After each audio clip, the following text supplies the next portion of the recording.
Masi Gashegu Sembatia to bring you this morning's news update live on channel 44. I am joined by Livingstone Kawesi for sign language interpretation and translation. We'll start with what's happening in Uganda here as revealed in the papers today. Our tick drug is not harmful, says Pastor Robert Kayanja. The Miracle Center Cathedral senior pastor Robert Kayanja has dismissed claims by National Drug Authority that the tick of anacaricide his church promotes contains chemicals harmful to livestock and humans. Addressing the media at the church premises in Rubaga, Kampala suburb yesterday, Pastor Kayanja says, I want to assure Ugandans that we did not put any chemicals in the product. Our product is 100% organic. Our product is free, and none of the people who were given have been charged money for it. That is what Pastor Robert Kayanja said. In a statement released on Tuesday, National Drug Authority said the chemicals were being mixed with animal feeds and mukene, commonly known as silverfish, before being packaged without any expiry date, ingredients information, or caution to users. NDA further said Pastor Kayanja used his position to lure desperate farmers and that his intention was not only criminal but also intended to cheat Ugandans. However, Pastor Robert Kayanja yesterday denied any wrongdoing. We see later on that Pastor Kayanja tasked the National Drug Authority to produce evidence that there is mukene or chemicals in the tick of drug that is meant to treat animals all over the country. He said, I have been involved in community service for 40 years, whether in Karamoja, whether in COVID-19, taking food to South Sudan or helping community. And he added that we are not criminals, we are not terrorists, and we cannot produce a product that will hurt Uganda. He concluded that he would only share the formula once proper procedures are followed by the National Drug Authority. Details are in today's Daily Monitor. The Daily Monitor also brings you traditional schools to offer free education. The Education Review Commission says established schools that will not implement the scheme will be stripped of government aid. The team has also put together 39 other measures to improve the country's education system, including scrapping government scholarship for undergraduate students and wants study loans given to the rich who can refund. Get yourself a copy of the Daily Monitor today and see what is happening in our nation. There is a story here that has caught my attention in the Daily Monitor. You will pay 6 million shillings if found without a rubbish bin in your car. This goes to all motorists. With effect from April the 1st, you will be arrested and expressly fined 6 million shillings when caught driving a car without a dustbin in it, or the officers of the National Environment Management Authority catch you littering the road. Details are on page 5 of today's Daily Monitor. Get your UCE results published free and job tenders in today's Daily Monitor. Off to the New Vision. The New Vision also brings you Pastor Kayanja speaks out on tick remedy role with Drug Authority. He says, I don't have bad intentions. He says, I'm not a criminal. I have served for over 40 years in Uganda and I have never had any ill intentions for my fellow Ugandans. I've been growing food in Karamoja to save lives. We have witnessed that. We have seen it here at the Miracle Center Cathedral. And we continue to urge you to join us to give to the Robert Kayanja Bucket Initiative, and let's continue helping the people of Karamoja. Remember, they are our very own. I don't know where they got mukene because it is not in our product. We were in the process of evaluating our scientific evaluation of the product, but we are not given a chance to do so. Kayanja noted that his intention was to help farmers facing the problem of ticks not only in Uganda but in the region too. Details are also in today's New Vision. Get yourself a copy and see the truth of this story in today's New Vision. The New Vision also brings you 7,600 teachers up for transfer. Affected schools include Old Kampala, Bukedi College, among others. Byarugaba on the spot, over 70 billion shillings loans. ADF Terracells, why Butaleja is a hot spot. Celebrated sports commentator is in Uganda.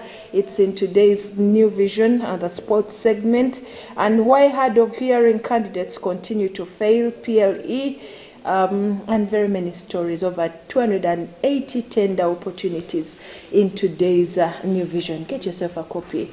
You will not be disappointed on what is happening in our nation. Right now, allow me to take you straight into our international news update. I'll now be joined by Livingstone Kawesi for sign language interpretation and translation. In Nigeria, the Supreme Court has temporarily suspended Friday's deadline to stop using old banknotes, which has caused a crash crisis in the country. Banks have not been releasing enough of the new Naira notes, leading to desperate and chaotic scenes as people try to get their hands on them. There were fights at ATMs, protests, and mob attacks on commercial banks. The chaos led to concern that it could affect this month's election, as many Nigerians do not have bank accounts. The head of the Election Commission said some election service providers will need to be paid in cash, and that could prove to be difficult. Turkey's President Recep Tayyip Erdogan has defended his government's response to two catastrophic earthquakes, saying it was impossible to prepare for the scale of the disaster.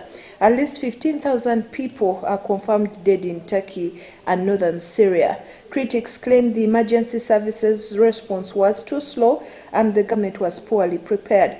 Mr. Erdogan accepted the government had encountered some problems, but said the situation was now under control. The leader of Turkey's main opposition party, Kemal, disagreed to Erdogan's claims.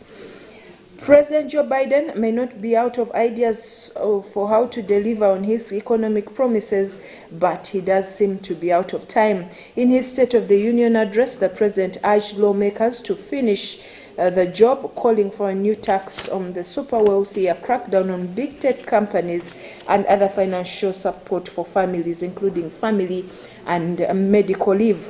For those following the issues, it was an oblique way of acknowledging that many of these proposals had already been presented in the last 2 years and failed to advance despite Democrats having control of both houses of the Congress. In Europe, there are strong indications that Russian President Vladimir Putin decided to supply the missile that downed flight MH17 in 2014, according to international investigators. Prosecutors, the passenger aircraft was hit by a Russian-made missile over Ukraine, killing nearly 300 people. Prosecutors said there was evidence that Mr. Putin decided to provide heavy weaponry to Moscow-backed separatists. There is no suggestion that Mr. Putin ordered the aircraft to be shot down. The conclusions of the joint investigation team, made up of investigators from 5 countries, follow a Dutch court ruling from last year, which found 2 Russians and a Ukrainian guilty of murder in absentia. And still on Ukraine, the leader has taken his request for fighter jets to France and Germany after meeting UK officials. President Volodymyr Zelensky met the 2 countries' leaders in Paris yesterday, last evening actually, where they pledged ongoing support to Ukraine. France's Emmanuel Macron and Germany's Olaf Scholz restated their belief that Russia must not win the war. Mr. Zelensky will make more requests for jets when he meets European leaders in Brussels on Thursday, which is today. He believes the fighter jets and long-range missiles are important in addition to the Leopard 2 tanks Western nations have recently committed to supplying. Elsewhere, the U.S. believes a suspected Chinese surveillance balloon that was shot down over its territory is part of a wider fleet that has spanned 5 continents. The United States was not the only target of this broader program, according to the Secretary of State, Antony Blinken. He added that the U.S. had shared information gathered from the balloon debris with dozens of other countries. China has denied the balloon was being used for spying purposes and says it was a weather device blown away. U.S. officials have described the balloon as being about 200 feet tall, with the payload portion comparable in size to regional airlines and weighing hundreds or potentially thousands of pounds. And moving on, Australia will remove Chinese-made surveillance cameras from defense sites over national security fears. It comes after an audit found 900 pieces of surveillance equipment built by companies on government estates. The UK and US made similar moves last year, citing fears that device data may be accessed by the Chinese government. The audit of the Australian government sites found the cameras and security gear were located on more than 200 buildings in almost every department, including the Foreign Affairs and Attorney General's department. And finally, the U.S. believes a suspected Chinese surveillance balloon that was shot down over its territory is a part of a wider fleet that has spanned 5 continents.